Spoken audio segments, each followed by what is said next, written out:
सभी सज्जनों तथा आर्य बंधुओं, अब तक आप लोग हिंदी भाषा में सुन रहे थे, लेकिन इस समय कुछ आसाम में पास्टरों के साथ हमारे बच्चों की बात हुई और पास्टर ने कहा कि हम बाइबल को धर्म ग्रंथ सिद्ध करेंगे। उसी विषय पर हमारे गणेश जी ने उनको चुनौती दिया है और दिल्ली आने की बात की है कि आओ दिल्ली में आकर के हम डिबेट करते हैं, वहाँ पर और भी लोग होंगे, तुम्हारे तरफ से भी ले आओ और हमारे तरफ से भी होंगे, सामने बैठ कर के हम डिबेट करते हैं और इसका ये निर्णय हो जाएगा कि धर्म ग्रंथ कौन सा है, बाइबल है, कुरान है, त्रिपिटक है, जिंदाविस्ता है, बिज्जक है, गुरु ग्रंथ है या वेद है। इस पर हम चर्चा करेंगे, निर्णय लेंगे जनमानस में, और ये डिबेट के माध्यम से ये होना संभव है।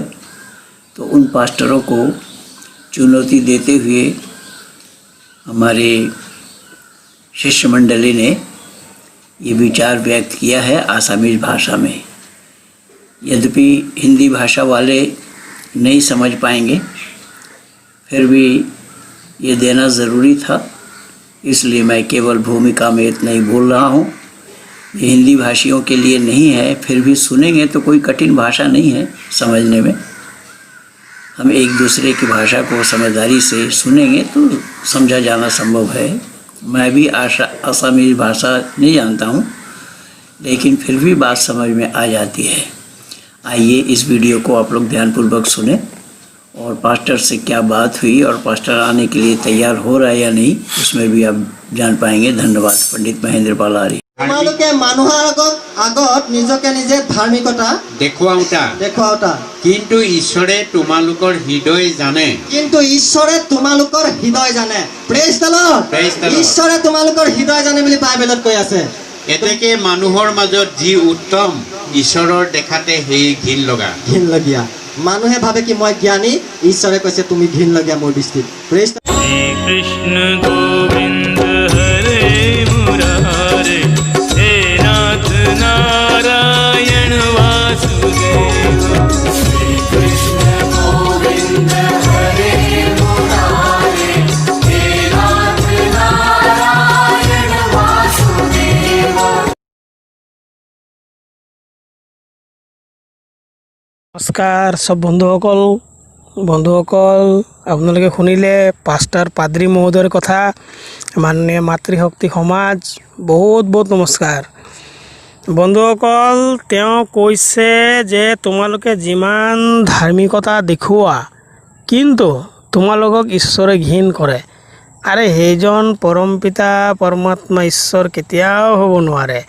কি কাৰণে হ'ব নোৱাৰে? আমাৰ পৰম পিতা পৰমাত্মা ঈশ্বৰ তেওঁ সমস্ত প্ৰাণী মাত্ৰৰ পিতা, যাৰ কাৰণে কোৱা হৈছে পালায়াতীত পিতা। তেওঁ সমস্ত প্ৰাণী, সমস্ত জীৱ জন্তুৰ পালনকৰ্তা, তেওঁ পিতা। কিন্তু বাইবেলে একমাত্ৰ ঈশা মসীহ যীশুখ্ৰীষ্টক এৰি কাকো সন্তান বুলি মানা নাই। য'ত বাইবেলত আহিছে যে একমাত্ৰ গড ঈশা মসীহ ইহোৱা পৰমেশ্বৰৰ পুত্ৰ হয়। আৰু যেতিয়া ঈশা মসীহ পৃথিৱীত আগমন হোৱা নাছিলে তেতিয়া ইহোৱা পৰমেশ্বৰ কাৰ পিতা আছিলে ভাই? ঈশ্বৰে কি পুত্ৰ জন্ম দিয়ে? যদি ঈশ্বৰে পুত্ৰ জন্ম দিয়ে তেতিয়াহ'লে ঈশ্বৰৰ অৰ্ধাংগিনী ক'ত আছে? বাইবেলৰ ফালৰ পৰা, কোৰাণৰ ফালৰ পৰা যদি আমি চাবলৈ যাওঁ তেতিয়াহ'লে ঈশ্বৰ এজন ব্যক্তি। আৰু ধৰ্মৰতো কোনো ডেফিনেশ্যন, কোনো লক্ষণ বাইবেল কোৰাণৰ ওচৰত নাই। এইবোৰ ধুই পেলালেও ধৰ্মৰ ডেফিনেশ্যন ওলাব নোৱাৰে। য'ত আমাৰ ভাৰতৰ সংস্কৃতি বেদিক আমাৰ ইয়াত কৈছে যে আহাৰ নিদ্ৰা ভয় মেথুনাঞ্চ সামানবেত্ত পশুভীৰ নাৰণম ধৰ্ম হিতেশাম মদিকো বিশেষ ধৰ্মেনো হীনা পশুভি সমানা। আৰে যাৰ লগত ধৰ্ম নাই তেওঁ পশুৰ সমান, তেওঁ পশু, তেওঁৰ লগত ধৰ্ম নাই। আৰু বন্ধুসকল, এওঁ কৈছে যে তোমালোকক পৰমেশ্বৰে ঘৃণ কৰে। সেইজন তেওঁৰ নিজৰ পাৰ্চনেল নিজৰ ঘৰত বনোৱা পৰমেশ্বৰ হ'ব। আমাৰ সংস্কৃত য'ত ধৰ্ম শব্দ আহিছে, আপোনালোকে ইমান ভাষা আছে, ইমান পিছে পিছে ভাষা আছে, ইমান অন্তৰে অন্তৰে অলপ পিছে পিছে সমাজ বদলি হয়, ইমান ভাষা আছে য'ত ধৰ্ম শব্দ ক'তো অহা নাই। এক সংস্কৃত এৰি, আমাৰ ভাৰতৰ সংস্কৃত এৰি ধৰ্ম শব্দ ক'তো অহা নাই। আপুনি ইংলিছতো চাই লওক, ইংৰাজীত নাই ধৰ্ম, আৰবিত চাই লওক নাই, ফাৰ্চীত জেনি যিমান শব্দ আছে, যিমান লেংগুৱেজ আছে, ক'তো ধৰ্ম শব্দ নাই। একমাত্ৰ যদি ধৰ্ম শব্দ আহিছে আমাৰ ভাৰতৰ সংস্কৃতত আহিছে, যাত মনু মহাৰাজে 10টা লক্ষণ ধৰ্মৰ গণাই থৈছে আমাৰ ইয়াত। আৰু এই 10টা লক্ষণ যদি তোমাৰ ভিতৰত থাকে, যাৰ ভিতৰত থাকে, তেওঁ ধাৰ্মিক হয়।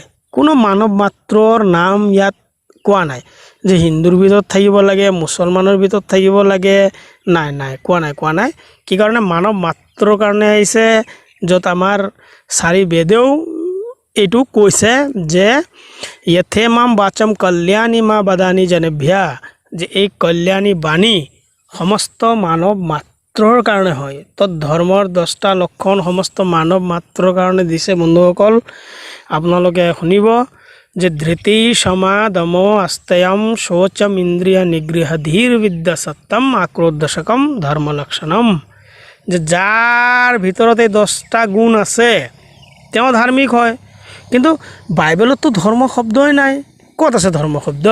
য'ত ইংলিছত প্ৰথম ৰিলিজিয়ন বুক বাইবেল আহিছে তাততো ধৰ্ম শব্দ নাই, কেতিয়াও নাই। কোৰাণততো ইছলামক দিন বুলি কোৱা হৈছে, যে ইন্নাদ্দিনা ইনদালাইল ইছলাম ওয়া মাখতালাফাল্লাযীনা উতুল কিতাব, 12 নম্বৰ 3 সূৰা আল ইমৰান আয়াত নম্বৰ 19। তাতে আল্লাহ নিজে কৈছে যে এটাই দিন আছে যাৰ নাম ইছলাম। দিনৰ মানে মজহব, দিনৰ মানে ধৰ্ম নহয়, আৰু মজহব ব্যক্তি বিশেষৰ দ্বাৰা বনোৱা হয়। কি কাৰণে? হজৰত মহম্মদ চাহাবৰ আগত ইছলাম নাছিলে, তেনেকুৱা ঈসা মছিৰ আগত কোনো খ্ৰীষ্টিয়ানিটি বাইবেল নামৰ গ্ৰন্থ নাই এই পৃথিৱীত, নাছিলে। তেওঁলোকে আগমন হৈছে, তেওঁলোক যদি আহিছে দুনিয়াক মুছলমান বনাইছে, তাৰ আগত মুছলমান ক'ত আছিলে ভাই?